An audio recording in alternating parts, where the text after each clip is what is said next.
कामरान मुर्तज़ा साहब, मैं आपकी तरफ ये सवाल लेकर आऊँगा। ये जजेस की तादाद में इजाफे के ऊपर खबर जो चल रही है, क्या इसके लिए कोई आइनी तरमीम दरकार होगी या सिंपल एक्ट ऑफ पार्लियामेंट के ज़रिए तादाद में इजाफा किया जाएगा? एक्ट ऑफ पार्लियामेंट से तादाद में इजाफा हो सकता है। आईनी तरमीम तो इसमें आइन में तो कहीं नहीं लिखा कि जजों की तादाद सुप्रीम कोर्ट में या हाई कोर्ट्स में क्या हो। तो ये कहीं पे जो है ना, मेरा ख्याल हाई कोर्ट्स में प्रेसिडेंशियल आर्डर है और सुप्रीम कोर्ट में एक्ट ऑफ पार्लियामेंट है। प्रेसिडेंशियल आर्डर से जो है ना वहाँ पे तो वो आ सकती है, तरमीम आ सकती है, और यहाँ पे जो है वो एक्ट ऑफ पार्लियामेंट में सिंपल मेजॉरिटी से तरमीम आ सकती है। यहाँ तो इसमें कोई ऐसा कोई खास बात नहीं। अच्छा कामरान साहब, जो 26वीं तरमीम से पहले आप बहुत एक, अभी आपने ज्वाइन नहीं किया तो मैंने पहले लफ्ज़ इस्तेमाल किया था कि तामीरी किरदार आपका था, बहुत बेहतर रोल था कि शुरू में आर्टिकल 8 को छेड़ा जा रहा था, फंडामेंटल राइट्स के इशू आ रहे थे, मिलिट्री कोर्ट्स का था, उन चीज़ों को आपने रोकने में बड़ा किरदार अदा किया। आपने या मौलाना फजल रहमान दोनों ने मिलकर किरदार अदा किया।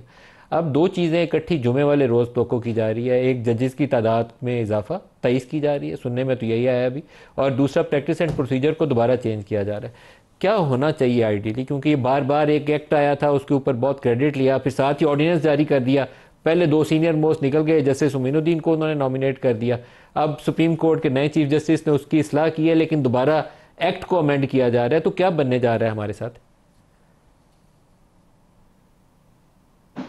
देखिए, इसको अगर छेड़छाड़ करेंगे तो ये गवर्नमेंट के गले में पड़ेगा। ये गवर्नमेंट शायद जो है ना वो लोगों को, मैं लोगों से मुराद मेरी सुप्रीम कोर्ट के जजेस हैं, उनको प्रॉपरली जो है ना वो उनको गेज नहीं कर पा रही। ये समझ रहे हैं कि इस तरह से कोई हमारी मर्जी के जो ना फैसले हो जाएंगे अदालतों से। ऐसा नहीं हुआ करता।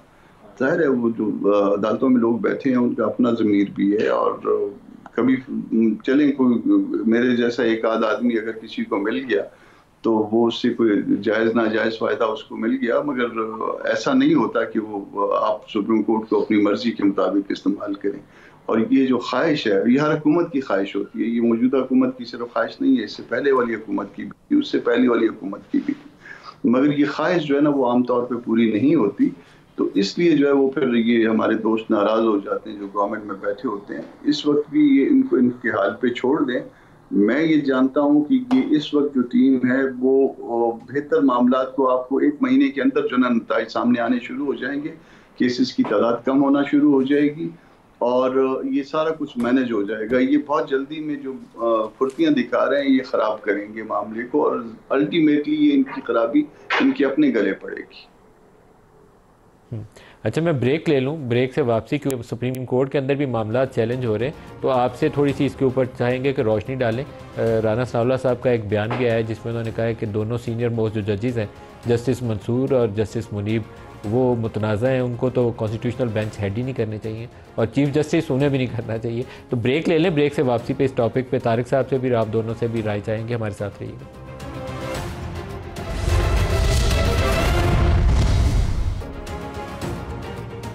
प्रोग्राम में दोबारा खुशामदीद कहते हैं। डॉक्टर तारिक साहब, आपको क्या इतराज़ात हैं जस्टिस मंसूर और जस्टिस मुनीब से, जो राना सनाउल्लाह साहब ने कहा कि वो कॉन्स्टिट्यूशनल बेंच को हेड ही ना करें? ये राना साहब ने किस कॉन्टेक्स्ट में बात की है मैं ज़ाहिर है वो तो बयान नहीं कर सकता, लेकिन किसी भी जज से हमें कोई ज़ाती मसला नहीं है। जो मलिक साहब अनफॉर्चुनेट सूरत हाल है ना वो सबके सामने है। वो ये है कि जो आपको माजी में नज़र आता रहा, एक तो जुडिशल एक्टिविज़म वो था कि जिसने यूसुफ रज़ा गिलानी को घर भेजा। आपके 25 करोड़ अवाम का इलेक्टेड प्राइम मिनिस्टर आता है और चंद ऑनरेबल जजेस बैठ के उस 25 करोड़ अवाम के मैंडेट को घर भेज देते हैं, और फिर 40 साल बाद पता लगता है कि भुट्टो साहब जैसे फैसले कि नहीं, वो फैसला गलत फैसला था। पाकिस्तान के प्राइम मिनिस्टर को फांसी लग जाती है। मियां नवाज शरीफ साहब को किस मुकदमे में सुप्रीम कोर्ट ने तलब किया था, पानामा, घर भेजा अकामा पे, और उसकी बड़ी वाज़े आपको रीज़न्स पता थी कि उसके पीछे क्या क्या कहानी चल रही थी।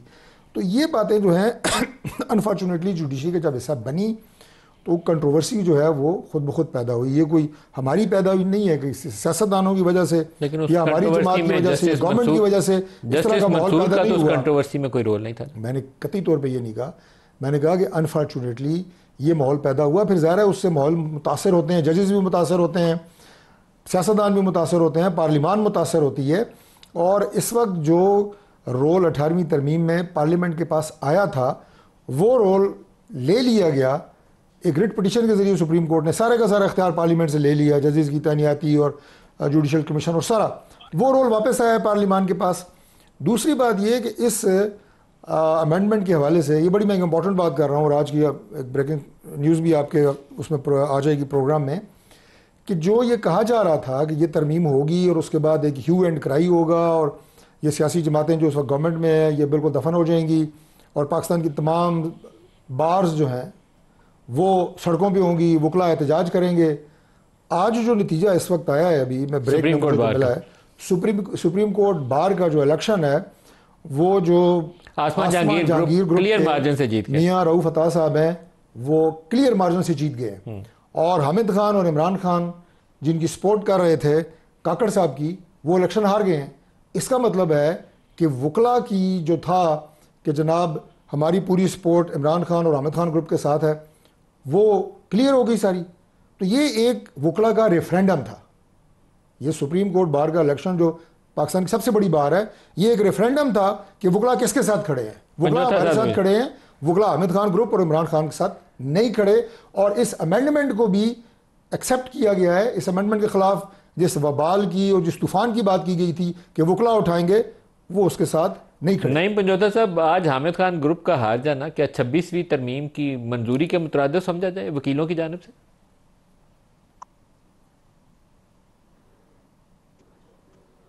नहीं, देखिए, अगर आपने आज देखी होंगी वीडियोस तो उसके अंदर जो है वो बता रहे हैं कि किस तरह जैसे 8 फरवरी को एक डाका डाला गया है तो वो मुदाखलत की गई है, वकला को कैसे थ्रेट्स किए गए हैं, जैसे आईनी तरमीम के लिए वोट पूरे करने के लिए लोगों को उठाया गया, अगवा किया गया। इसी तरीके से वकला को भी फोन आते रहे कि जनाब इसको आप वोट दें। और फिर हमें पता है कि जब वोट आपने किसी से लेना हो और फिर उसका सबूत भी लेना हो तो फिर तस्वीर भी और फिर किस हद तक वो जाया जाता है, तो वो प्रोसेस किया गया। लेकिन देखें, इस मामले के साथ नहीं है कि उन लोगों ने अगर वहां पर इलेक्शन जो है वो हारा है, हामिद खान ग्रुप हारा है, तो उसका मतलब ये है कि लोग जो हैं या वकील जो हैं वो अमेंडमेंट को सपोर्ट कर रहे हैं। नहीं, इस वक्त पाकिस्तान हर शहरी इन अमेंडमेंट की मुखालफत कर रहा है। ये सारा प्रोसेस अगर आप पीछे भी देखें तो जो कुछ पाकिस्तान के अंदर इस सारे अमल को करने के लिए किया गया, सिर्फ और सिर्फ उसका मकसद ये था कि जो 8 फरवरी को डाका डाला गया या मुल्क को, कौम को उसी तरह से महसूस किया जाए। तो हम तो बिल्कुल रिजेक्ट करते हैं, पूरी आवाम रिजेक्ट करती है। 25 करोड़ आवाम का वज़ीर आज़म नवाज शरीफ नहीं है, ये शहबाज शरीफ नहीं है। पहले भी वो 25 करोड़ आवाम का नहीं था, पहले भी वो डील करके आए और आपने देखा कि वो किस तरह फौरन ही लंदन वापस चले गए, लंदन से अमरीका गए, क्योंकि उनके इंटरेस्ट वहां पर है, जजादे वहां पर है।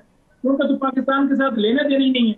उनको क्या है कि कोई जो है वो जिए कोई मरे, बल्कि उन्होंने अपने अकाउंट बनाने। तो जब आप डील के रास्ते से आएंगे, कामरान साहब से भी ये सवाल कर लेने दें।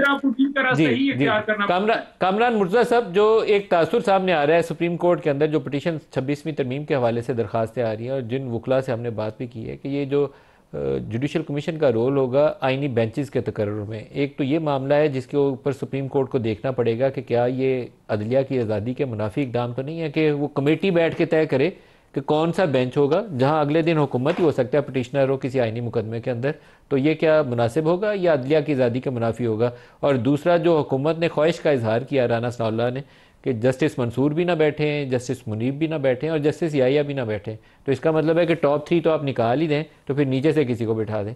तो दोनों के ऊपर आपकी राय चाहता हूँ। पहले तो ये बता दूं कि ये जो आज का इलेक्शन है उसमें जो कैंडिडेट जीते हैं उसका ताल्लुक JUI से है और मेरा कुलीग रहा है, मेरे साथ इकट्ठे हमने काम किया हुआ है।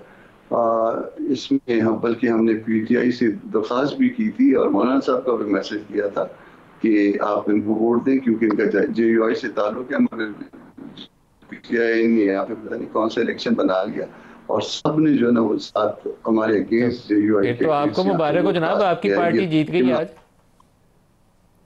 जी हाँ, JUI और PTI के दोस्तों ने साथ नहीं दिए, जिसके ऊपर मुझे तकलीफ है। कम से कम आप गिला पहुंचा दिया।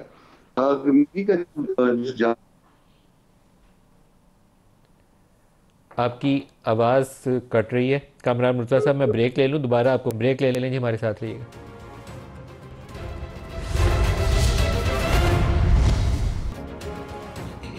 प्रोग्राम में दोबारा खुशामदीद कहते हैं। अभी से थोड़ी देर पहले इस वक्त सऊदी अरब के अंदर वज़ीर-ए-आज़म पाकिस्तान शहबाज शरीफ और मोहम्मद बिन सलमान, उन दोनों के दरमियान मुलाकात हुई है।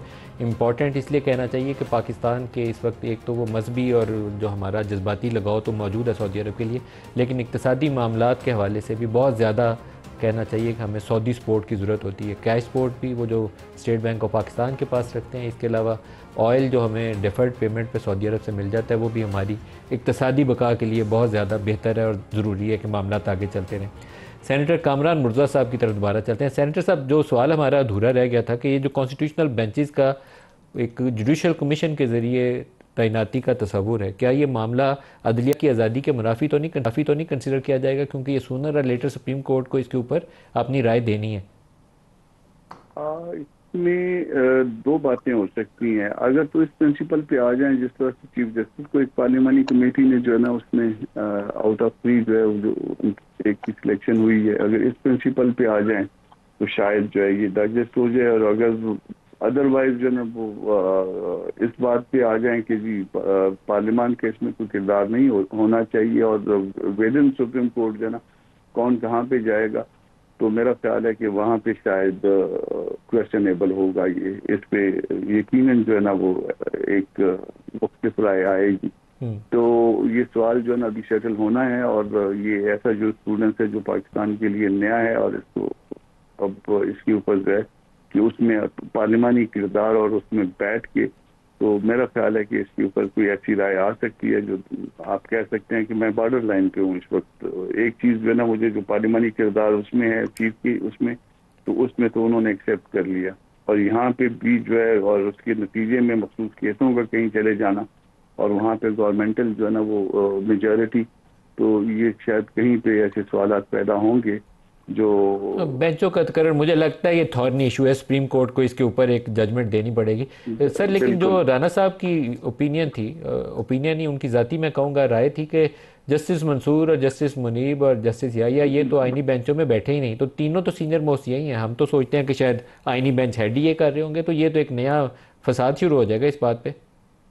ये बिल्कुल गलत राय है उनकी और इस तरह की राय आनी भी नहीं चाहिए। हमारे लिए सारे जजेस मोहतरम होते हैं और ये या तो उनको वो जज ना बनाए जाते, जाहिर है उनको छानबीन करके जज बनाया गया था और यहाँ पे आके किसी को कह देना कि जो है वो किसी खास बेंच में होने चाहिए और किसी को दूसरे के लिए कह देना कि उस खास बेंच में नहीं होने चाहिए, ये बिल्कुल गलत राय है।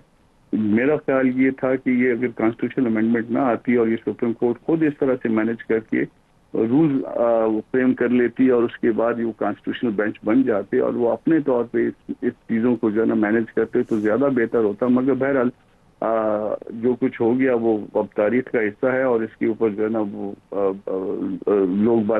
लोगों की बातें सामने आती जाएंगी। अच्छा और बुरा भी जो है वो बाद में अल्टीमेटली सामने आ जाएगा कि हमने अच्छा किया या बुरा किया। मगर जो है ना अब हम जजों के ऊपर अगर उंगलियां उठाएंगे कि ये बैठे या ये ना बैठे, तो इससे बेहतर है कि आप खुद बैठ जाएं और अपना फैसला कर लें। डॉक्टर तारिक साहब बात उन्होंने सही की है कि इससे तो बेहतर है फिर आप खुद बैठ जाएं और फैसला कर लें। देखिए, इंतहाई टेक्निकल मामला है और जो कामरान साहब ने बात की है वो ख़ुद बहुत सीनियर कानूनदान है।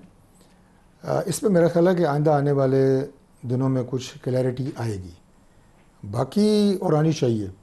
बाकी जहाँ तक मैंने आपको कहा कि लीगल फर्टर्निटी जो पाकिस्तान के वकला हैं उनके जिन जो एतराज़ात या उनके जो आप ये कहें कि ऑन स्लॉट की बात की जा रही थी कि 26वीं तरमीम के बाद जो है वो आएगा, गवर्नमेंट की तरफ आएगा, उसका नतीजा तो मैंने आपके प्रोग्राम में क्या लेकिन you can't pick and choose जजेस, ये आपको एक असूल है जिसमें एक तकसीम जो है ना वो ट्राइकॉटमी ऑफ पावर का तस्वुर यहीं से शुरू होता है और यहीं पे आके ख़त्म होता है। अगर आप उसको लाइन मिटाएंगे ना तो गड़बड़ हो जाएगी। देखिए, लाइन मिटाने की बात नहीं है, लेकिन ट्राइकॉटमी ऑफ पावर में आप ये देखें कि जो सुप्रीम आइन के हवाले से मैं बात कर रहा हूँ, बाकी कोई ताकतवर खुदा न खास्ता ये नहीं है कि किस में कोई जान ज़्यादा है।